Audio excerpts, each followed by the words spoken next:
We are back and we are live. It is Fight IQ presented by RotoWire. Here to talk UFC 273. We have two title fights. Alexander Volkanovski taking on the Korean zombie Chan Sung Jung, and Aljamain Sterling defending his undisputed title as a plus 340 underdog against Petr Yan. And for the bantamweight belt, we'll talk about those fights and more. I am your host, as always, the Daily Fantasy Sniper. With me, as always, the co-host, the analyst, the important guys of the show. We have somebody with way too much hair on his face at Real Chris Olsen. And then I don't know what happened to Joe, but at Sun Tzu. So we got, you want to borrow something or like what's going on? No, so I went to my barber, iconic male in Glen Rock, New Jersey, and said everything but the eyebrows, man. Just like give it everything but the. This is my work look. I know I'm usually wearing a hat, but this is my kind of like clean shaven, no beard, no head hair work look. So Joe was actually in a grease fire and was lucky to get out unscathed. Yeah, that is my payback for the tweet where I said that Chris was broadcasting from an undisclosed basement in the radon belt of central New Jersey. Yeah, and Shaun was going to wear his Mickey Mouse ears over his south of the border hat. Just for you, Joe. He's got tie dye, and I also said, Shaun, that in case you have to cut out, that you would be cutting out because you're fighting a raging case of IBS. I think Nan just gave us the new title for the show. The hippie, a philosopher, and kingpin walk into a bar. I mean, I'm clearly the smartest, so I'm the philosopher. You're the hippie dude with the tie dye. You got Grateful Dead written all over you, my friend. Listen, everybody wants to knock the tie dye. Me and my daughter. Chris is the philosopher, and I'm the kingpin. Thank you. Me and my daughter made these shirts, and they become very special. Then you made them in Florida. We did. Ah, nice. We did. So that's really good. All good. You need to encourage your kid, really. Yeah, she loves this type. She's very, and I don't know where she got it from because not me. It's art and music and all that stuff. So God bless. Yeah, I mean, she's already. Look, you really got to encourage her because you know that she's probably capping out at like 5'3", 5'4". So you really need to encourage her other pursuits. Oh no! Here's the thing. You might be proud. We'll see. We'll see. She started off. She's tall for her height. She's like the tallest kid in class.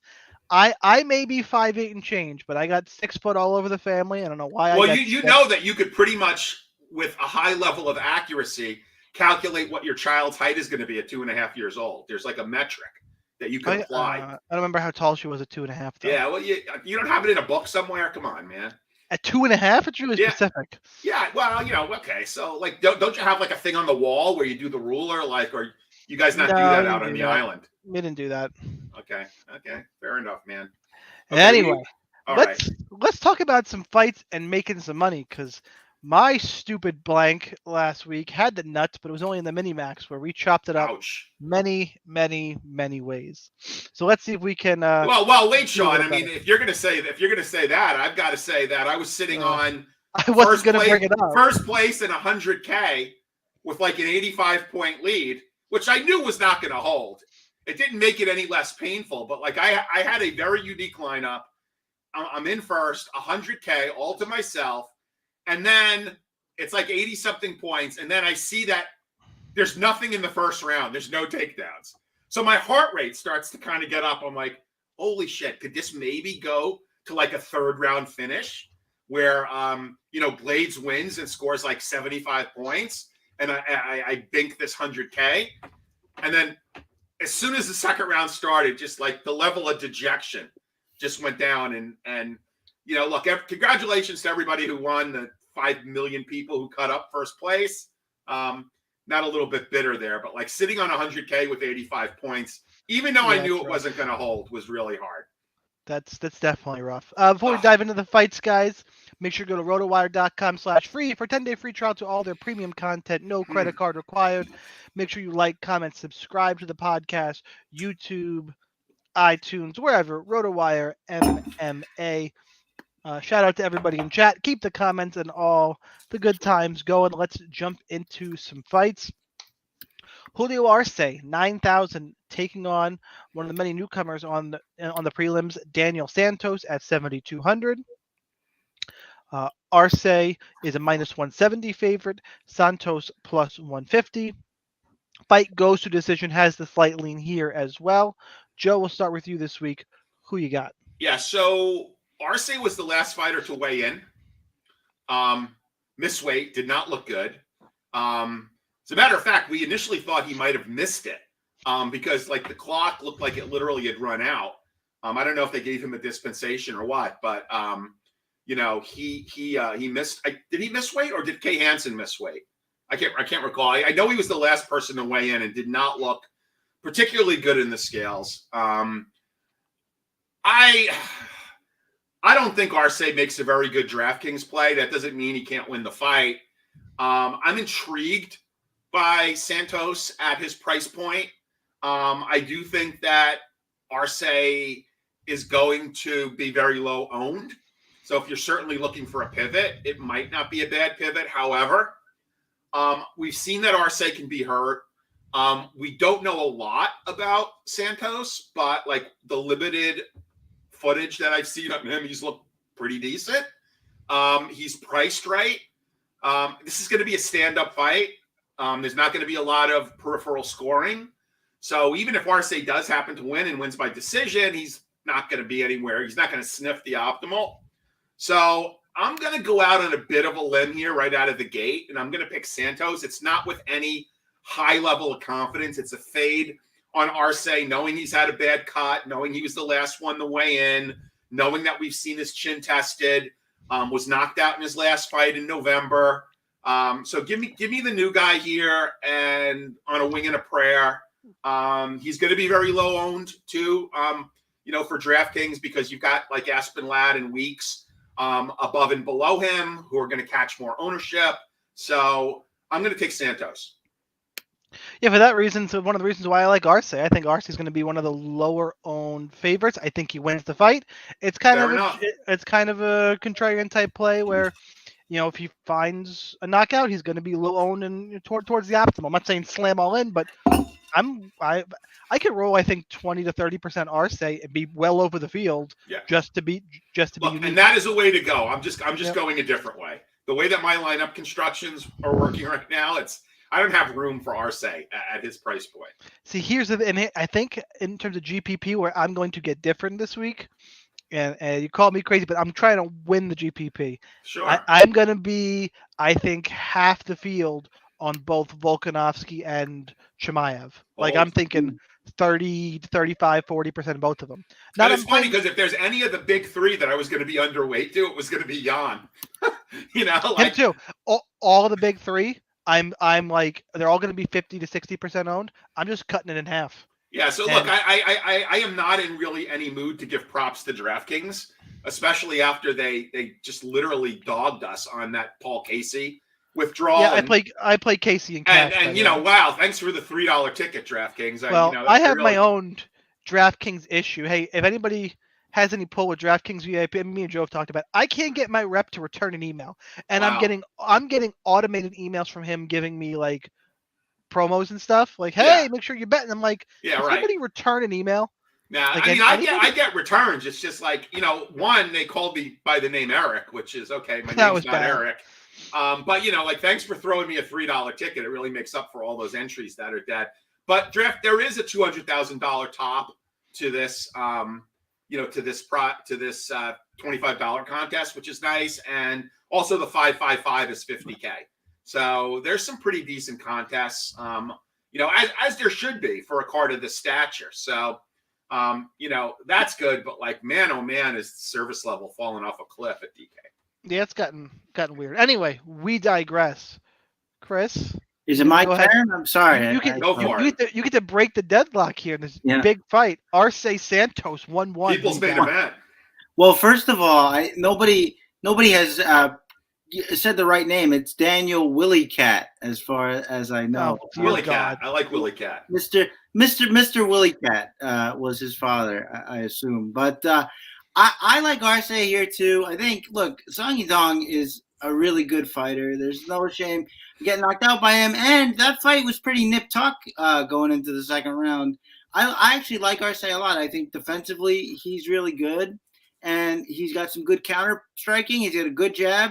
He can throw in combination. He's got some power, and I think Willie Cat, he's got some power too, but he can throw himself off balance into some of these strikes, and I think Arce can really find his counters there and maybe get some momentum. He's got wrestling in his back pocket he could go to. I really think Arce is a good fighter here. Narrative doesn't bother you at all, Chris? What's that? The narrative doesn't bother you at all? No, poor weight cuts don't really bother me. The person I always go to actually is Aspen Ladd, where like we've seen times where she's looked almost dead before fights, like shivering on the scale, and then she gets it in the cage and she does her work. She gets her takedowns except last fight. And yeah, but there's a bunch of stuff going on there, and we'll get there, but yeah. So I think Arce is a really put together fighter, and I'm with Shaun here, which I know he loves, that I think Arce can be a good contrarian play. 9,000 is expensive without being over the odds. I like it. It's solid, and I'll be over the field too. So give me Arce. Yeah, so something I've been doing more and more is just I've always been game theory and all that type of stuff. I wanted to pull this up real quick, just for example. So the odds here.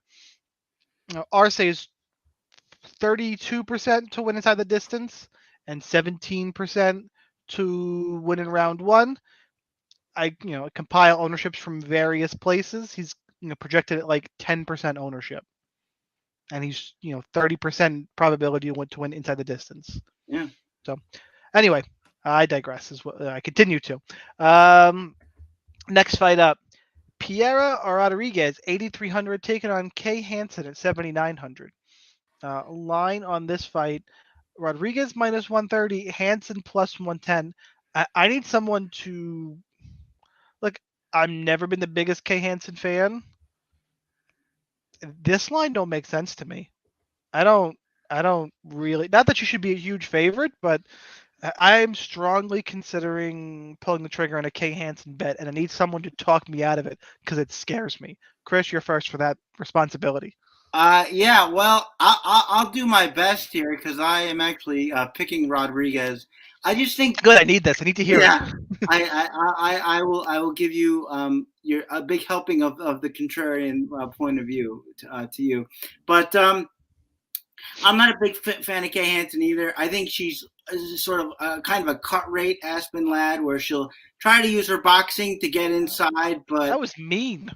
I mean, well, I feel like they're a little structured, a little the same, where they both try to use their boxing to get inside, but Kay Hansen is like way less physical, and the wrestling just doesn't come off nearly as much. And I think Rodriguez is strong in the clinch.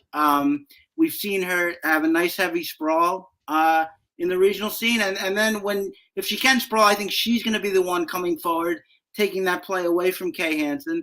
And I think that she's got more power than Kay Hansen. So I don't, if Kay Hansen can't get this fight to the ground, I don't see a lot of path for her because I think that boxing game is really sort of a smoke and mirror pity patter just to try to get on the inside. I think Kay Hansen is going to have the advantage on the feet, and I don't think that Hansen will be able to get to the ground. So I'm taking Rodriguez here. Was that good enough? No, because you mentioned the not getting the fight to the ground, keeping the fight in the feet, and I think Hansen's going to get it to the ground. Joe, help me out. Yeah, so it's important to note that it was Hansen who missed weight here. So she's forfeiting, 20% of her purse. There you go. Should make it all back on OnlyFans and more. Yeah, she is dropping back. She is dropping down here back to strawweight. Last fight was at 125, and she was just out-muscled, let's be real. I mean, she tried to get takedowns, but she was just completely out-muscled. I don't know a lot about Pereira Rodriguez. Height's pretty similar. 5'2" is Hansen, 5'3" is Rodriguez. Rodriguez is from Venezuela. Don't know anything about the camp. We saw her on the Contender Series where she won a unanimous decision against Machado.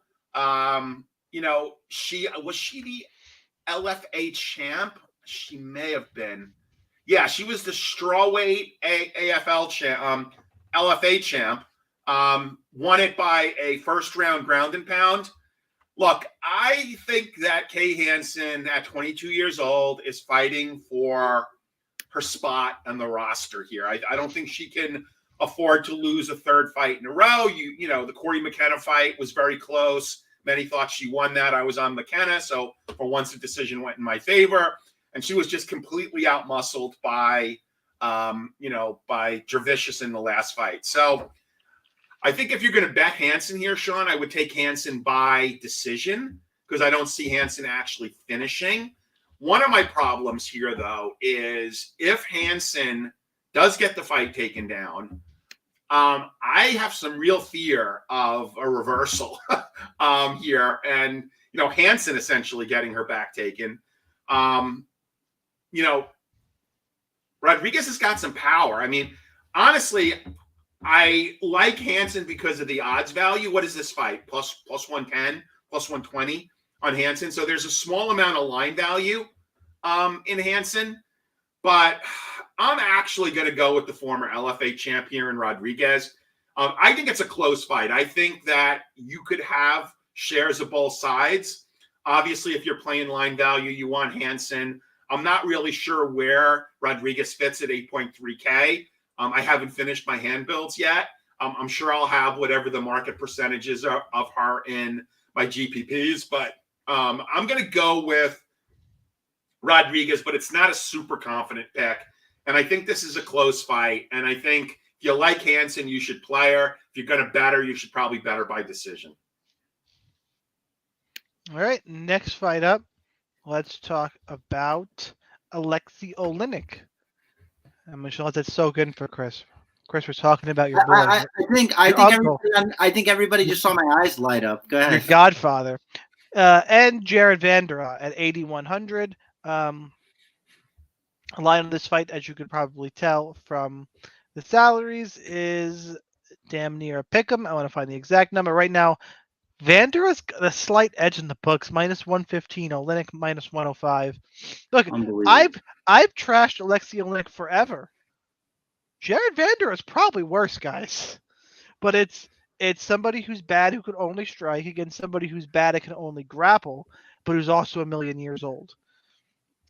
Look, striker versus grappler, I always lean towards the grappler. Give me the grappler. Give me old man Alexei.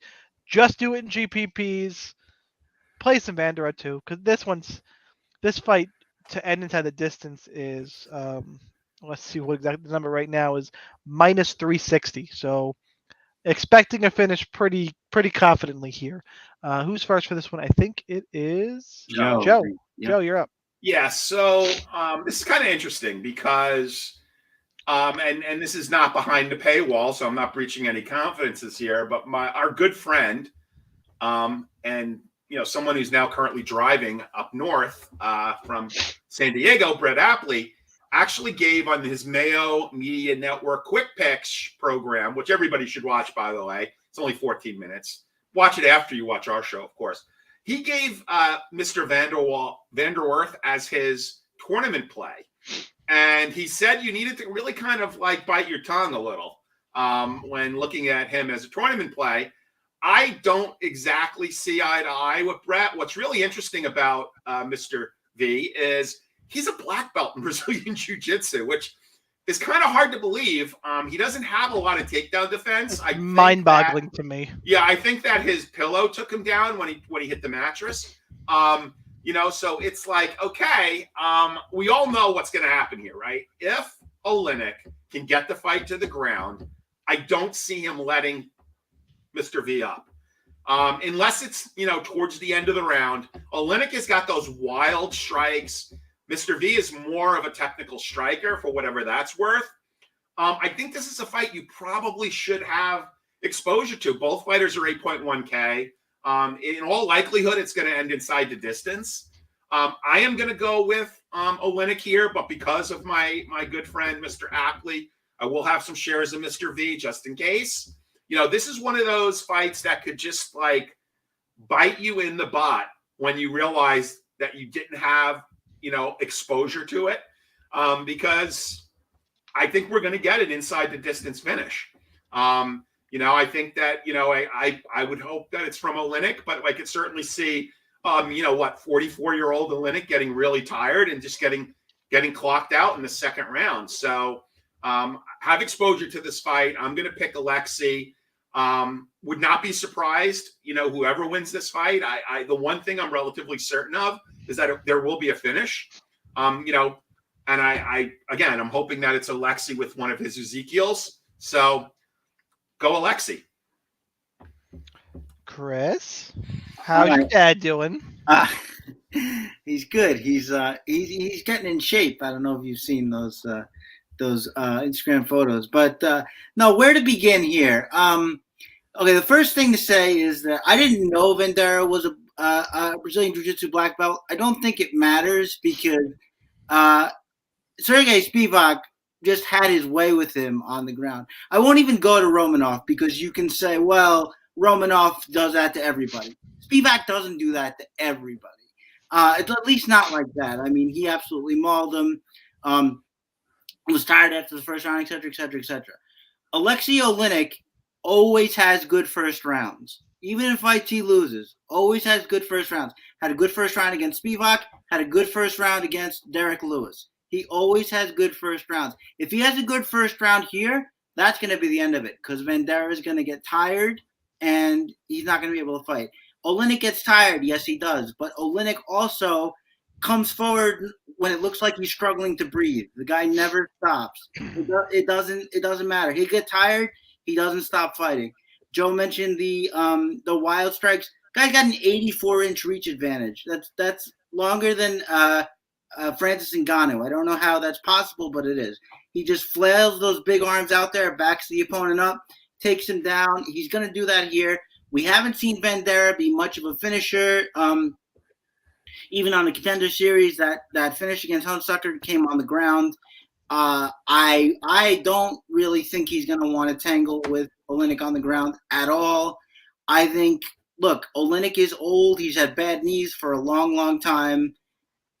There's a lot of fights he probably can't win anymore, but this is going to be good for number 60, I think. I wouldn't be surprised if he calls it quits after this one, the big 6-0. But, yeah, I'm taking Olynyk. I think if he can't win this fight, he can't win any fight anymore. Let's put it like that, because this is right up his alley. So give me Olynyk for the big score and finish. All right, next fight up. The newcomer is a favorite, Mike Malott, 8,800, taking on Mickey Gall at 7,400. Line on this fight. This is one of the best fight odds. Keeps moving around on me. Minus 195 for Malott, plus 150-ish for Mickey Gall. This feels wide. I know we all love to hate Mickey Gall, but this feels a little wide to me. I do slightly favor Malott, but I think the odds value here is with Mickey Gall in terms of handicapping, and it's about the right price for DraftKings. So, I want to say in terms of who I like more, I probably like Mickey Gall a little bit in terms of DK, but it's weird. It's a weird spot to be, but I also don't see this fight scoring particularly well. We've seen how tough Mickey Gall is. I know people love to hate him. Like, getting punched in the face as many times as he did against Mike Perry, who has power, and not going anywhere is something. I know Mike Perry's Mike Perry, but Mickey Gall, you can hate him, but the kid is tough for whatever that is worth, and I think he'll be the better grappler. It's a weird fight for me. Chris, who you got? Yeah, it's a strange fight for me too, because I don't know exactly what I'm getting with Malott. I mean, he fights a couple times in 2015, a couple times in 2017. Then we don't really see him again for a couple of years. And when we do see him, it's these really quick finishes. His fight in the Contender Series, where like his opponent kind of just fell into a grappling exchange with him, and he got the choke. So he can scramble on the ground, I suppose, but I also think that he's a little bit wild, a little bit unresponsible defensively, and Mike Perry can counterpunch. We saw that in that Mike Perry fight. At times, Mike Perry has looked pretty decent in the octagon. We know he's big for this weight class. We know he can wrestle a little bit. The thing is, if he gets stuck on his back, he likes to play jiu-jitsu a little too much. and that can really strand him. But as you said, he's tough, Shaun, and I think that's a big factor here because, as I was saying, Malott's been getting his opponents out of there early. I don't see happening, so I'm going to pick Perry here too. Not the most confident pick, but I just can't justify taking that salary on Malott. So the pick is Mike Perry. Joe, who you got? You mean the pick is Mickey Gall, right? Mickey Gall, yeah. Mickey Gall, yeah. Mike Perry's not fighting on this card, right? No. So I have to believe that Malott is either independently wealthy, or he's got a day job, because he is not really. He's 30 years old, and he hasn't really fought all that much. Which, at one time he was thought to be the great white hope of Canada. Like, Molson actually came out with a bottle with his photo on it, like really hyped up, the next GSP. And, he just kind of faded into oblivion. I'm not really sure what he did. So like I said, at least he is training at a decent camp in Team Alpha Male. So he's getting some reps in. I don't know. Again, I don't know a lot of the backstory other than that. Mickey Gall is a camp hopper. I mean, he has been everywhere. His latest camp is Sanford, which is obviously turning into a really good and named camp, Sanford MMA. I don't know. I guess you see a little bit better Mickey Gall each time he fights. I mean, he's not making the leaps and bounds types of improvements that you want to see a fighter of his age make. And again, it normally does take at least a fight or a second fight off of, he's 30 years old as well. A fight off of a camp. You want a second fight off of a camp. Alex Morono is pretty tough. At least he went to decision with Morono. So, he struck okay against Mike Perry. I'm going to go with him as well. I mean, I just because of the inactivity, I mean, this could be like a big pork chop here where, Magic Mike is really good and he just, hasn't been fighting and is getting good reps in at Team Alpha Male, and he comes out and, just does a job on Mickey Gall. But I mean, at 7.4K, that gives you a lot of maneuverability. It's also probably a lower owned pivot from, the Aspen Lads of the world. So I'm going to give a shot to Mickey Gall here, and let's see what happens. All right, next fight up, we're talking about Raquel Pennington, 8,900, Aspen Ladd, 7,300. Line on this fight, Raquel Pennington minus 180, Aspen Ladd plus 155. I don't know what to say about this line. I did bet this fight. I've already have a bet on Aspen Ladd. I mean, I think she's a legit prospect. Weight issues, all this other stuff. Look, Rocky Pennington is old. I get she's. I just that number on Raquel Pennington is wrong. Just I can have a hard time convincing me otherwise. You can say you're picking her to win a close fight. Like you could say it's close. You could say it's picking. I think that's the most I'm going to give you.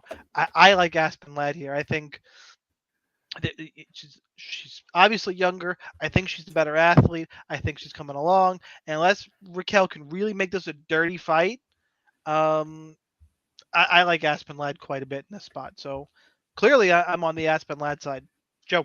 Yeah, I mean I'm on Aspen Ladd as well here. Look, I like Pendleton. Geez, I like Rocky. Someone actually asked, has she ever been on a card before with Torres? And I believe she has. But I think of the two fights, that Torres is the one more likely to get a win here. Of the couple, I should say. Look, she is a pioneer in women's MMA. Why is she minus 190? Why? What am I missing? I mean, it's like it's the James Tahuna. Like you're looking at who she's fought and some of her wins. I mean, I don't think she's spectacular. I don't think she's ever really knocked anyone out. I mean, Aspen Ladd looked good on the scales today, which is saying something, right? Like she looked good. So she got her weight cut under control. I like her ground and pound. I hope she goes for a takedown. Rocky is tough, though. I don't think Rocky's going to give anything away here. I'm expecting a tough fight, but like for 7.3K, I mean, give me Aspen Ladd here. I think Aspen Ladd's going to be extremely popular.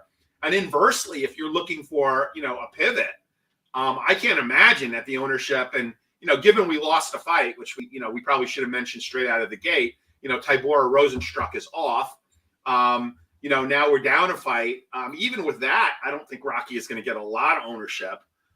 So if you like Rocky, if you really do, go ahead and play her. However, she's probably a better bet than she is a DraftKings play because I really don't see her finishing Aspen Ladd, and I just really don't see a lot of upside points relative to salary as a factor of X. I don't see her really, making optimal unless something really weird happens. But I would say, bet Rocky by decision if you like her, but I'm going to go with Aspen Ladd. Chris, who you got? Yeah, I'm making it unanimous, and it bothers me that the whole world is on the dog here because that means the favorite's going to win. But anyway, I mean, I think it's a play. I think it's a bet.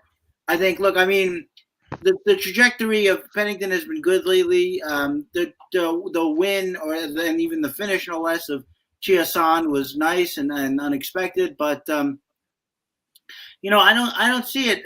We talked about all the issues Ladd faced before the last fight. She was just coming off a bad weight cut, and she took that fight on short notice, and it was up a weight class. There's just a whole lot of things going on. I think that she'll be able to get her takedowns against Pennington, who's not an easy takedown, but it'll happen if you're committed.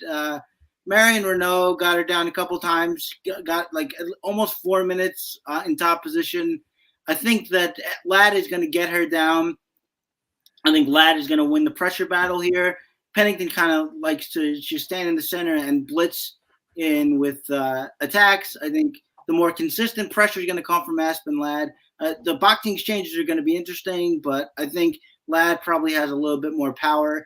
And I don't understand the line either. I'm going to be shocked with all of you when Pennington inevitably wins, I suppose. But I am taking Aspen Ladd here. Yeah, it'll be something.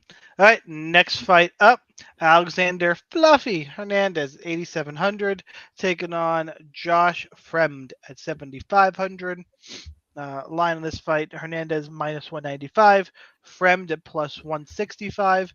All right, I don't know about you guys, but there's a little bit of talk I've seen around. People seem to be down on Hernandez and up on Fremd. Are you guys getting that feeling too, that Fremd is going to be one of the more popular GPP dogs, or am I totally talking crazy? No, here? I'm hearing some whispering about it. I mean, obviously there's narrative around, Fluffy. I mean, if you want to see a purple belt, actually submit a guy known as the black belt collector. Well, that's just, but I think, look, Anthony Hernandez is, in terms of point per dollar, he actually has the second, now that the other fight's off, he has the second best inside the distance prop on this card. Really? Tied with Volkanovski. Yeah, that's hard to believe, actually. Chimaev is minus 190. Volk and Hernandez are both minus 125, and then you got Ian Gary at minus 105.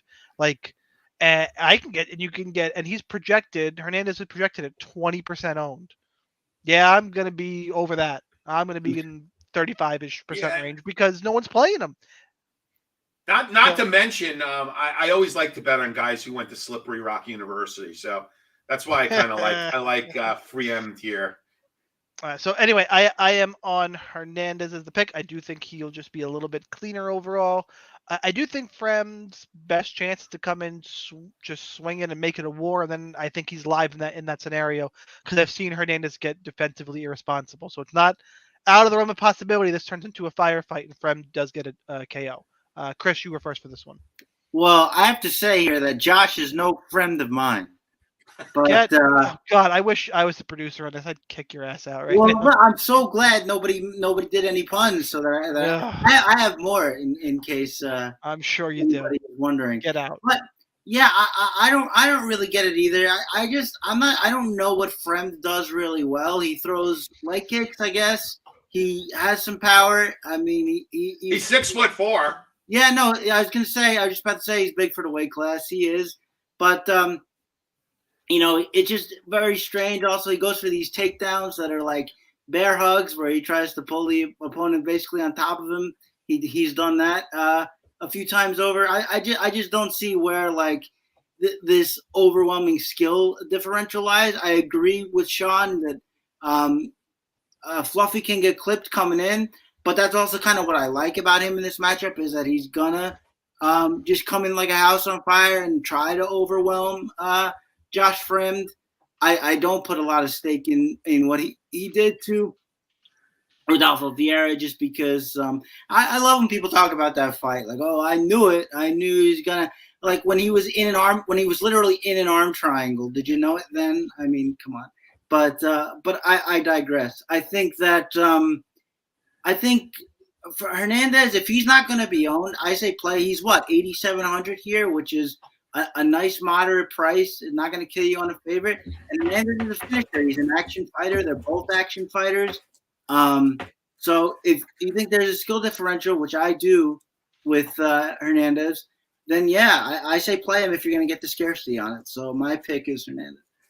Yeah, so Fremd is in his last 8 fights, he's 1-7, and 7-1, and his one loss is to Gregory Rodriguez, who is in the UFC and who's had a couple of interesting fights of late. In that fight, it was for the LFA middleweight title. He was a 5-2 favorite against Rodriguez in that fight, and he got nuked. So he came back from that loss and won his next 2 fights. And now here he is against Fluffy Hernandez. I'll have some exposure to Hernandez, but again, it's another fight where I'm going to actually, chase Fremd here, looking for some value to, pivot away from Aspen Ladd, who everybody is seemingly going to be on. So I'm going to be building some lineups with Fremd. I'll probably have as much, if not more, of him in my mass entry GPPs than I will Fluffy. Just again, for how my builds are looking and for the salary savings. Look, I don't know what to make of this fight. I don't think Hernandez is that good. I think he could certainly walk into something. I think despite him submitting the black belt collector, I think that Fremd is just as good, if not better, on the ground.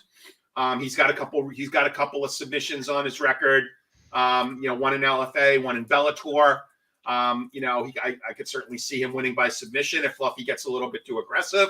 But I'm going to go with Fremd here. All right, next fight up, we're talking about Ian Gary at 9,200, Darian Weeks at 7,000. Gary is minus 380. Weeks is plus 290. I think Weeks is the flavor of the week. There you go, Chris. There's your dad joke. There you go. In terms of underdogs, I don't know why we're staring at Joe while I'm talking. Yep. Sorry about that. It's kind of freaking me out. I just couldn't get enough. I just couldn't get enough of the head, but we're over it now. So threw me off. So. Look, everybody likes Darian Weeks. So who do you guys think I like in GPP? That's right, Ian Gary. Weeks is just too popular for me. I know Gary's got these weird Conor McGregor comparisons going on. I don't think anybody really believes he's there. Look, this is a good matchup to build for him. I think he's in a good spot. I think the line's a little inflated, but I do think he should be a favorite. It is a fight to have both sides of. This fight, by the way, to end inside the distance is, I had it and it's gone, a minus, scroll all the way up here. Thanks, Best Fight Odds. You suck. Minus 190 to end in a decision. So I do want some of both sides.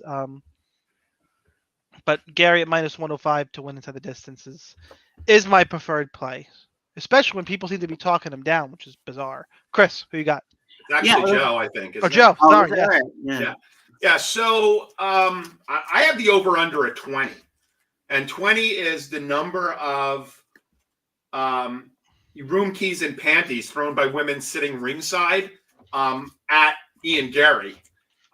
This is definitely a guy that the UFC wants to win. Is this the next, prospect?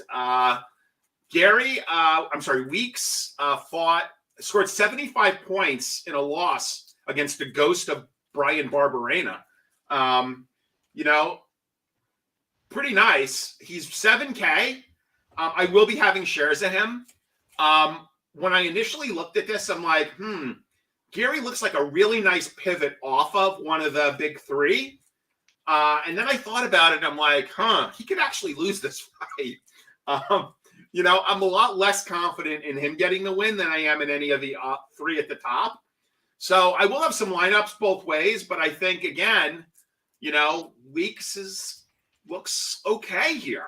I just don't think, and again, I'm reading between the lines and the narrative and the fact that, good-looking fighters with accents who are blonde, the UFC likes to promote.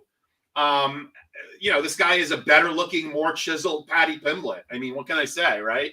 I can't wait to keep betting against that fool. Yeah, I know. I mean, I just can't think, I can't think that they want this guy to lose, especially not against a guy like Weeks. So I'm going to pick Gary to win, but I will have some shares of Weeks in DraftKings in case he ain't all that in a bag of chips. Chris, who you got? So I think maybe we'll start with a hot take where I don't know that this fight ends inside the distance. I think that one of the things that I saw from me and Gary coming into the UFC debut is that he's basically the back foot counter striker. He likes to hop around and, look for those counter shots. And it worked against somebody like Jordan Williams because he basically overextended into one right hand and got hit once, and that was the end of the fight. Taking a lot of damage before that. But a guy like Weeks, I mean, I think a lot of the action in his debut was because he's fighting Barberena. I think generally he likes to just kind of, sit back in the pocket and look for his takedowns. I think if someone's not bringing the fight to him, I don't think the action is quite that fierce. So that might be my first hot take on the fight. As far as who wins, I'm not a big fan of Ian Gary. I'm really not. He was taking damage from Jordan Williams. Again, he found one shot. That's good. He's pretty good in scrambling on the ground, so that'll be interesting when they do get there. But as far as who's going to score better, I'll take Weeks for the grappling points instead of just hoping that Gary, finds the kill shot again. So yeah, I'm going to take Weeks. One last point, Gary, is an Irish fighter, right? And he grew up, on six packs and boiled potatoes, which is Irish cuisine. Now that he's at Sanford, the guy's finally getting some vegetables in his diet. So, I would say that the camp change, the fact that he's at Sanford MMA, that he has access to vegetables, I think that's actually some narrative that people need to pay attention to. That dynamite drop in. Thank you, Joe. There you go. Shaun, we Shaun is silent. Shaun is he's contemplative right now. He's wondering if he's going to play the vegetable angle. I perfect major league reference. Okay. Dynamite drop in, Monty. They don't. That's what I was thinking of. I know. I know. I was trying to help you out. Dynamite drop in, Monty. Love that movie. Don't call him the best color man in the business for nothing, folks. Yeah. Fly ball. Bye. Dating ourselves, guys. All right. Love next that fight movie. up. My all-time favorite movies. The little green home run hitter. Stop! You're killing me. I could quote Major League literally for a whole show. Oh, so good. Vince Pichel 8,400 taking on Mark Madsen 7,800. Line on this fight: Vince Pichel minus 125, Madsen plus 105. I do like Vince Pichel posted on Twitter, and now I quote: "Tomorrow we wrestle until he's gassed, and I turn it up and start punching mud holes in his fucking face." Is that a haiku? Because it doesn't rhyme. Is that a haiku? Come on, man, chime in. Let us know if that's a haiku. Because I would have thought he would have said his ass, but it didn't rhyme. Nope. He said fucking face. Look, that's all well and good, Vince, but you're gonna try and wrestle? against an Olympics. Okay, I feel good about picking Madsen. Give me Madsen. Yeah. Do I think Pichel can win? Sure. Who is it the cleaner path to victory? I actually think Madsen does. So my pick is Madsen.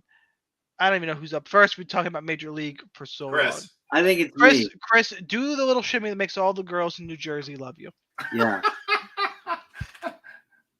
I used to hate him when he was with the A's, but it's amazing how a uniform can change how you feel about a guy. He's still a dick. He's still a dick. All right.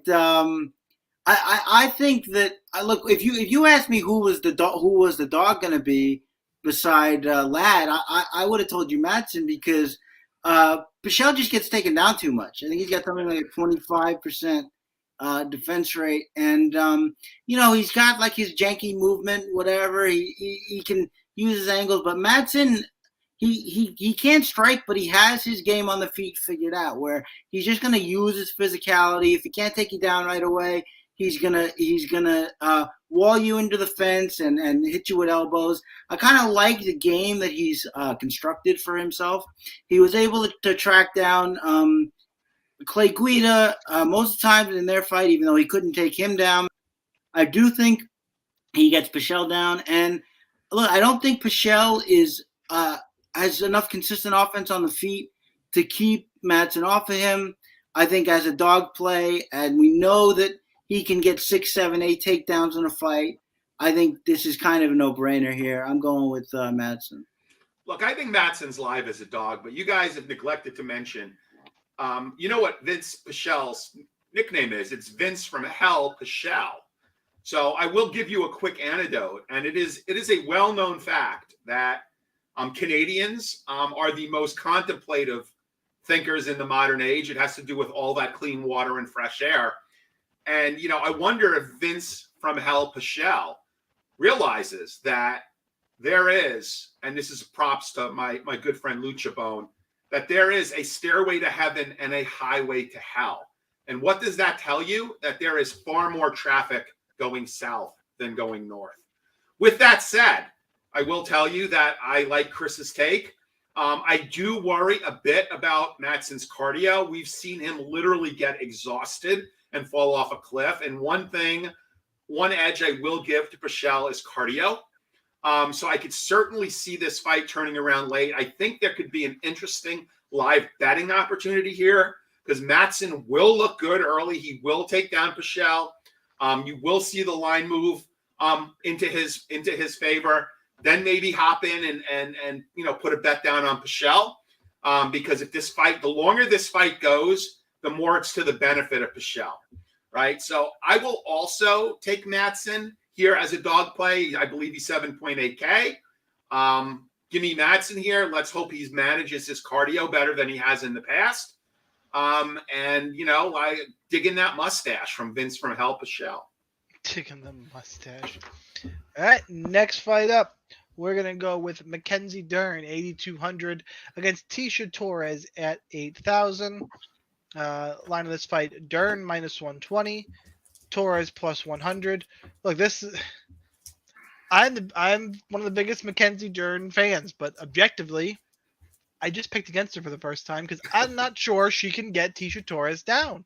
I think this is a terrible, terrible matchup. I think Dern is going to get frustrated on the feet, and Torres is going to win a sloppy decision. Am I rooting against it? Absolutely. Do I wish that Mackenzie Dern would do the Valerie Loretta celebration after she wins? Absolutely. But so that being said, even though I'm picking Torres, Dern's the better DK play because if she wins, it means she got a takedown, she got a submission, and she scored. Torres, I don't see many paths to victory for a score here. So that's my breakdown of the fight. Guys, I'm going to let you talk about this. I got a guy on the other line about some white walls. Yeah. Go for it.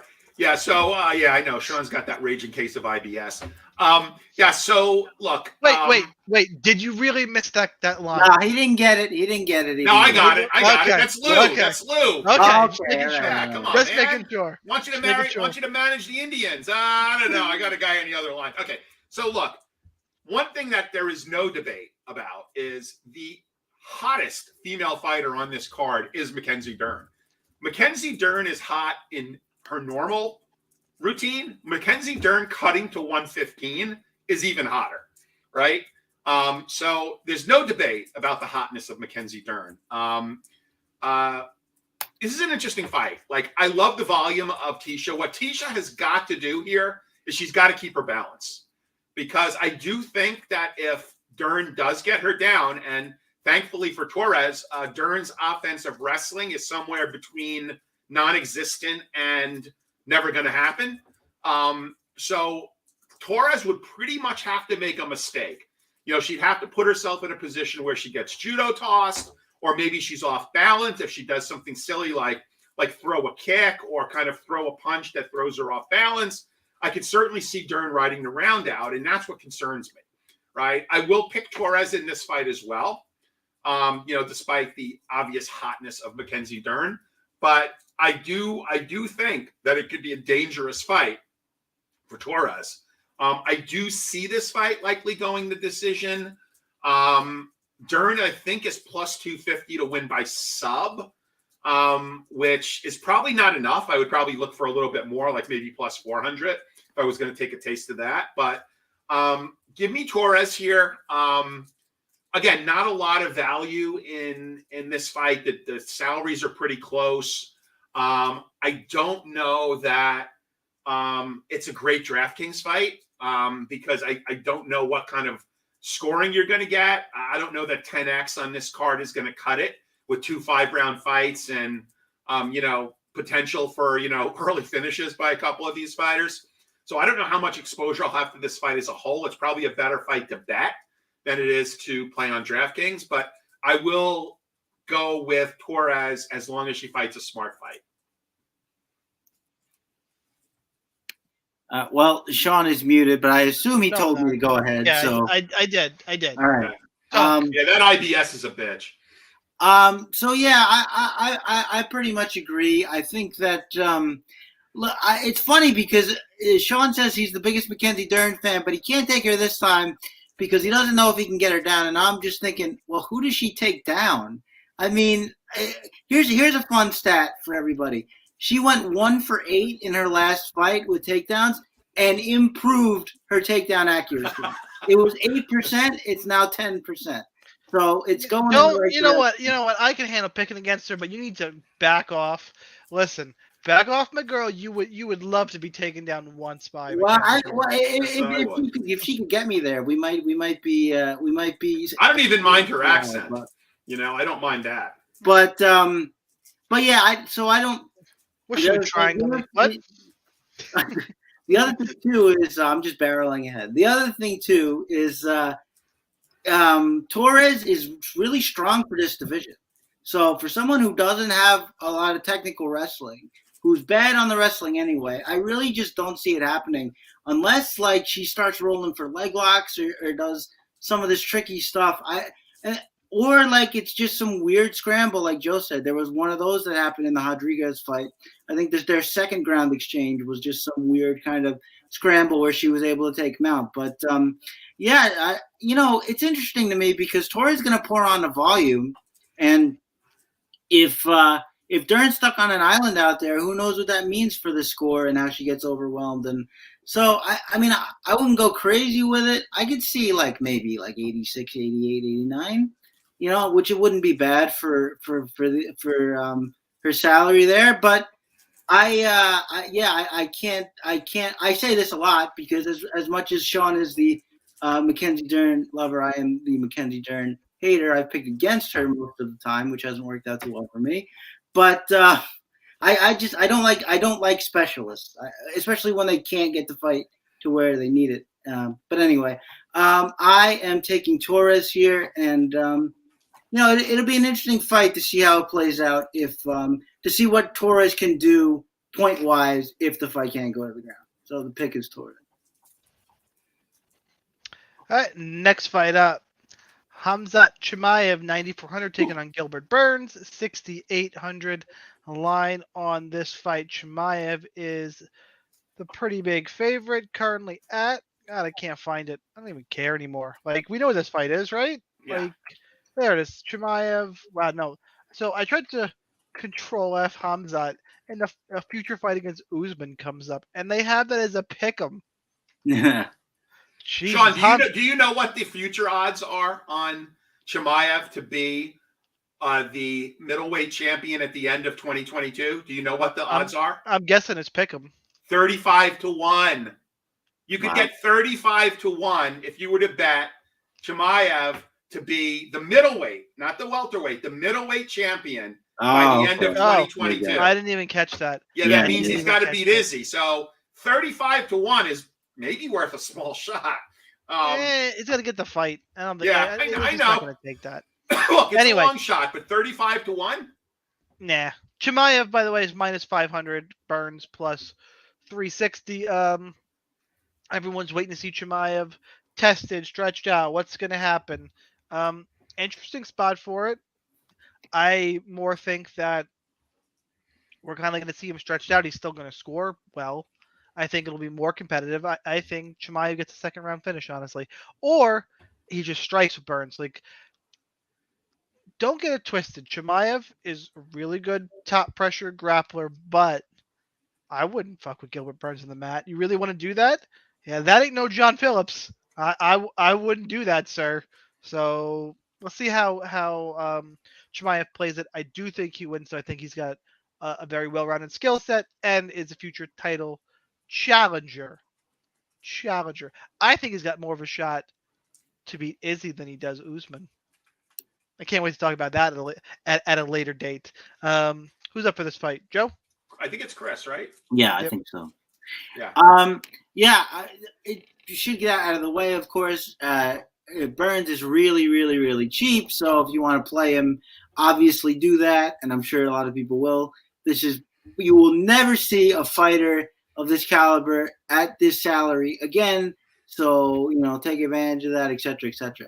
Now, as far as the fight goes, funny, Khamzat, he's not much leading. He can be pretty sloppy, but he's a really good counter striker. He has a couple of the one-shot knockout. I mean, I don't know if the Mearshart is a counter strike. He feinted first and then threw the shot. On the regional scene, he has a couple of one-shot hitter quitters that are legitimate counter shots. And as far as the ground goes, it's tough because Gilbert Burns has a terrible takedown defense rate. And if you watch it, he doesn't put in much effort into it because he probably never felt like he needed to before. If you want to take me to the ground, fine. I'm going to beat you there. We don't know about that with Khamzat. It's not even that I think he'll be better at him jiu-jitsu for jiu-jitsu, but we've heard guys talk about this. When somebody is so heavy on top, sometimes you're just not used to it, and you don't know, when they said that Khabib felt like a middleweight, and Khamzat is really big for this weight class. Wouldn't surprise me if he felt like a middleweight too. And we have to say, Gilbert Burns, cardio, always a problem. Now, we haven't seen Khamzat extended. I would guess he would be just fine if it went, just from everybody he trains with and the grapplers that come from that area. I would guess he would be just fine. So all that considered, also he's a pretty decent takedown defender from what we've seen on the regional scene. He fought a Sambo guy, did pretty well. So all that being said, I'm taking Khamzat here. Gonna be tough. I don't expect him. This is what's so fascinating about this, because imagine if he just runs right through Gilbert again. Like what do you even do? You have to just. I mean, Dana has said he would give him Colby after that, but if he just runs right through Gilbert Burns, I don't know. I think they revise that. I think they just give him a title shot. But we'll have to see. I can't wait to see what's happening. Obviously, play Burns because of the reasons I said, but I'm taking Khamzat here. Yeah, so I don't have nearly that much hardcore analysis here. Burns is a 155er who got tired of cutting, right? Good fighter, serviceable fighter. I think he's hit his peak. I think if you look at the weigh-ins, how much bigger Khamzat is here. I like him in this fight. I think he's a hype train that the UFC does not want to derail. So I see him winning this fight. I would honestly be surprised if he got in any trouble here. I know there are some people saying, yeah, he'll win, but maybe there'll be some, some tricky moment. I don't see that happening here. I really do see him, and I'm not a fanboy at all. I mean, I just think that there is a reason why this fight was made. They want to show some progression before they put him in a title fight. And look, you're putting him up again against a former 155er in Gilbert Burns, who really has had his shot and who's peaked. And actually, had a good round against Usman. I think he had him in trouble. He popped him once. So he's not without danger here. I just think that, we got a hype train. UFC loves hype trains. Hype trains put people in the seats, sell pay-per-views, make the UFC oodles of money. So, Khamzat. All right, we are running over, and we got some business to take care of, boys. We got the co-main event now. Petr Yan, 9,300. Aljamain Sterling, 6,900. Line on this fight. Excuse me. Petr Yan is a very, very large favorite. Currently at, as I'm stalling, thank you very much, minus 450. Aljamain Sterling, plus 340. Look, people have selective memories with this one. I know we talk about the knee and this, that. Like, Aljamain Sterling was winning rounds until he got tired. Like, Petr Yan was definitely taking over late. Absolutely. But to say Petr Yan is just going to steamroll him because he was on his way to finishing Aljamain Sterling in the first fight, I think is really short-sighted. I think it's very short-sighted and kind of dangerous. And I'm going to wrap it up by the end of this still picking Petr Yan, by the way. But it's a close fight. Like, this line is wrong. And Aljamain Sterling, I think, is going to correct the mistake that he made. He's not going to throw as much volume. He's going to be smarter in his game plan. He can hang with Petr Yan. Can he get enough takedowns to win the fight? I think he was winning the first rounds because of that high volume. Petr waited him out and great. And it took over late. I think this is going to be more measured, and I favor Yan in that type of fight. But I don't think to say Jan's going to go smash him because look how that last fight ended. There were 3.5 rounds before that happened that you have to look at. It was a close, competitive fight. I think Petr Yan wins. I think he wins via split decision. I think it's that close. And I think we see a third fight between these two. So Yan for the win. Sterling is live, and if Sterling gets this fight to the ground when they're dry, look out. Just look out. Go ask Cody Stamen how his knee feels. Joe, you're up first for this fight. Yeah, so I'm picking Yan as well, but all your points are well said. I'm actually picking Yan inside the distance only because it's a 5-round fight. If it was a 3-round fight, I'd be more apt to think it might go to decision, but I do think Yan gets it done late. Of the 3 marquee fights on this slate, I do think that this is the fight that I believe has the highest chance of ending in an upset. Again, with that said, I'm still picking Yan. Does Aljamain have a better game plan so he does not gas himself out? One would hope that his coaches provided him with such. But again, it's a 5-round fight. We know that Jan's got the cardio. Give me Yan here. I will be playing some shares of Sterling at a ridiculously low price on DraftKings just because I think that there is the greatest possibility of an upset in this fight versus the other two. So give me Yan, but give me some shares of Sterling. Give him Yan or give him death. Joe. Chris, you got. Sorry. Okay, so here's my problem when people say the first fight was competitive because Sterling won early rounds. Everybody wins the early rounds against Petr Yan. That's how he operates. He makes his reads first, and then he dissects you. Jose Aldo was winning early rounds too. A lot of fighters have won early rounds or looked good early. It hasn't led to anything. It's not going to lead to anything here. Petr Yan is just too good at walking his opponents into traps, at recognizing what you're doing and exploiting it. And look, the reason why it was, I think, reasonable to like Sterling in the first fight was, okay, if he gets the grappling going. Petr Yan out-grappled him in the fight. So where does that leave Sterling now? I do think that Sterling is going to try to go back to his grappling because I think he's going to try to disrupt the timing on all those reads. But, I mean, Petr Yan was defending takedowns and getting his own takedowns like it was nothing. So, I mean, look, if they got into a grappling scramble to where Sterling could get his back, I expect him to be better there in the actual jiu-jitsu portions. But that's kind of a narrow space when you consider everything else that has to happen first. So, yeah, I like Petr Yan to actually do – I do think the line is still too wide because it's a wide line, but I kind of like Yan to do what the line says, which is to come in here, have a slow, maybe first 1 or 2 rounds as he's figuring stuff out, and then, go for it. If the knee hadn't ended that fight, we would have a very different picture of Sterling right now because it would have ended with him gassed out and TKO'd and laying on the canvas. So in a defeated way, not in I'm getting the title kind of way. So I think this is Jan's fight. I think that he's going to take it over in much the same fashion, and I think he's the good play again. So give me Petr Yan. All right, and I'm glad we had some debate there because this next fight, I don't know what to tell you. Alexander Volkanovski, 9,500. Korean Zombie Chan Sung Jung, 6,700. Volkanovski, minus 720. Zombie plus 500. That line's about right. Volkanovski best in the world. Chan's not going to have the grappling for him. He should be a step behind on the striking unless Volkanovski is just having an off day. I mean, Volk is just better. But it is MMA. There's the flash KOs. There's the just outside of just something fluky like that happening or just a bad day because they're both high-level athletes. It could happen. Any given Sunday type of thing.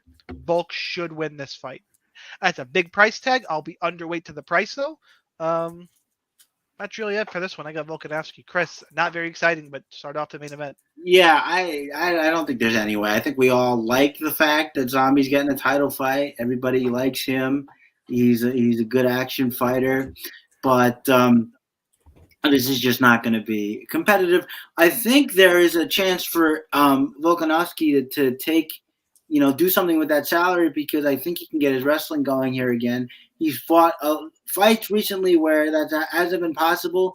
Zombie stands really flat-footed in that boxing stance. I think Volkanovski can get his wrestling going and, maybe get those points up there. But he's not.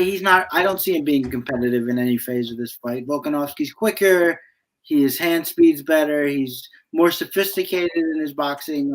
Although Zombie's not a bad boxer, certainly I just don't think he's on this level. So, give me Volkanovski in the main event.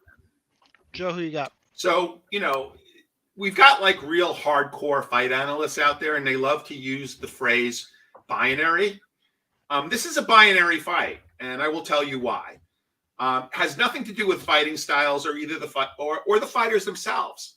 But I got one word for you to describe this fight. Vegemite. Vegemite is the most vile, disgusting fermented yeast paste that is a daily staple in many lives of Australians. And Volkanovski puts this on his toast as part of his pre-fight training. It is vile, right? I would rather have a jar of the hottest and spiciest kimchi over one piece of toast with the tab of Vegemite on it. So Vegemite versus kimchi makes this fight very binary. I've got to go with the guy that could tolerate Vegemite, and that is Volkanovski.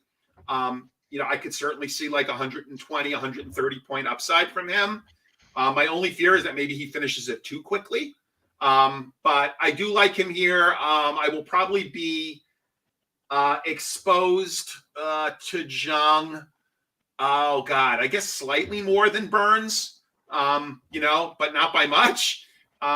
Again, Sterling of the big three is the one I give the greatest chance of upset here. Although anything can happen, you're right. Volk could be having an off day. I remember when Volk was making his UFC debut, I kind of reached out to our brothers from down under and sisters and asked, hey, what can you tell me about this guy? And they came back. I think they called him the Hulk. Ex-rugby player, was upwards of 200 pounds. And I remember riding him throughout his entire career. So he's been very, very, very good to me. I don't see any reason to pivot off of him. I think he's going to be the highest owned fighter on the slate. He's obviously a lock in cash. I don't know that there's much more to say. If, you need a level of confidence for someone with that salary, to earn points, I think you got it. So give me Volkanovski by finish. All right, guys, hot takes, get them in. Something unexpected you're thinking is going to happen for UFC 273. Chat, fire away. Here's my hot take, dude. I got one. Wait, hang on. Let me get this out of the way. Guys, go to rotowire.com/free for a 10-day free trial to all their premium content. No credit card required. Like, comment, subscribe, mostly subscribe to wherever the podcast is, RotoWire MMA. Follow all of us on Twitter. Sorry, Joe, had to pay the bills. What do you got? No worries. You got to pay the bill. So here. This is not a hot take. This is a wager. It's a parlay. And it is Yan, Volkanovski, and Hazmad by KO. 15-1. Now, as much as I hate to give props to DraftKings, there is a boost. It's called the Dan Batard Favorites Boost or something of that nature on DraftKings, where if you play those three fighters just to win outright on the money line, you get a 25% profit boost. So now, unfortunately, you can only do it for $50. So normally those three on the money line parlayed would be minus 159. You get that down to like minus 120 or something like that. You could literally cover your, 15-1 wager by playing those guys to win outright. So that is what I did. 15-1, KO Hazmat, KO Yan, KO Volkanovski. My hot take for this card. How crazy do I want to go? I'll tell you. You know what? I'll peek in. So I do. You get exposures, rankings, all that good stuff from me at MMAplay365.com. He's got betting content over from our friend Newsom. I do DFS over there, more in depth for every card.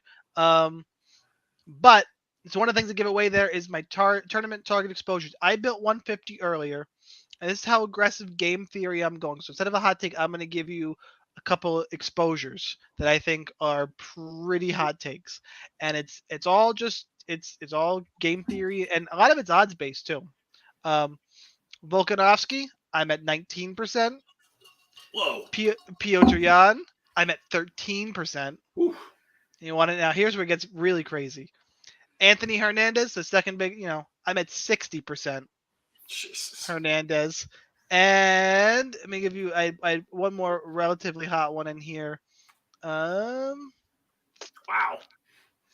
It is hard. It is pretty high on those two. Oh, and combined. Oh, and Darian Weeks. It goes with Darian Weeks. I'm under the field in Darian Weeks by a lot. I'm at 8%. I wanted to find one more. I had one more pretty good one in here. Oh, Chimaev, I'm not as crazy, down on 37%.